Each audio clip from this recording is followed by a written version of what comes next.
mi spiace che si faccia passare l'idea ai cittadini, mi metto nei panni dei cittadini che sono a casa, magari ammalati, che sono letteralmente inquietati da notizie che non sono veritiere. La preoccupazione che hanno loro ce l'hanno tutti, che è quella di avere medici e quella di avere personale. Abbiamo ripetuto in più occasioni che mancano in Italia 56.000 medici, dei quali 1.300 mancano in Veneto, ma non ci sono in Veneto non perché la Regione non li vuole assumere, perché è difficile assumerli e trovarli. Se qualcuno ha qualche medico disoccupato, chiami magari la vostra redazione e dice io sono disoccupato, non è vero quello che dice Zaia. Per il resto abbiamo un numero di concorsi che abbiamo bandito, che sono stati banditi, che sono in corso, che siamo in grado di dimostrare che non è assolutamente vero quell'idea che si vuol dare di una regione che dorme mentre gli ospedali si spopolano. Poi dopodiché riconosco le difficoltà di questo mondo, del lavoro, i medici sono preziosi, li difendiamo sempre come tutti gli operatori del mondo della sanità, ma voglio ricordare che la sanità in Veneto significa 68 ospedali,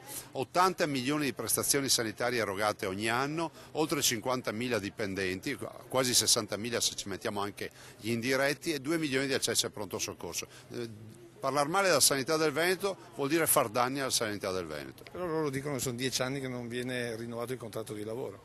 Ma guardi, se è una mancanza della Regione lo dicano pubblicamente, se è una mancanza della Regione lo dicano pubblicamente. A me non risulta che in Veneto non si applicano le leggi nazionali, se poi è un problema di rinnovo del contratto di lavoro a livello nazionale è un altro discorso. Come non mi risulta che in Veneto si paghino di meno i medici per delle scelte fatte in Veneto. In questi anni, dal 2010 in poi, non abbiamo fatto altro che implementare il numero di infermieri di OSS nelle nostre ULSS, nelle nostre 3 ULSS.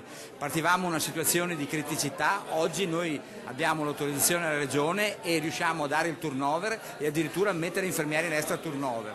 Quindi non è vero che manca personale. Dal punto di vista dei medici, lo sappiamo tutti, è un problema nazionale, anche da noi mancano 100 medici, lo sappiamo, ma non dipende certamente né da noi né dalla Regione Veneto.